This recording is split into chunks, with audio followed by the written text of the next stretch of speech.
Danish শাসনকালে এই শহরটির যে অপরিসীম উন্নতি হয়েছিল তার পিছনে যাদের অন্যতম ভূমিকা ছিল সেটি হলো গোস্বামী পরিবার।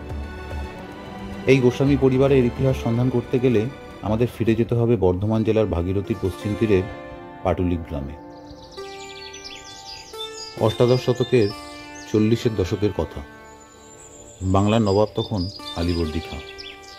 এই সময় পাটুলিতে বাস করতেন গৌড়ীয় বৈষ্ণব সাহিত্য ও চৈতন্য দর্শনের বিখ্যাত শাস্ত্রজ্ঞ পণ্ডিত শ্রী লক্ষণ চক্রবর্তী। লক্ষণ চক্রবর্তীর বিবাহ হয় নদিয়া শান্তিপুরের গোস্বামী বংশীয় দিগ্বিজয় পণ্ডিত ভীম তর্ক পঞ্চাননের কন্যার সাথে।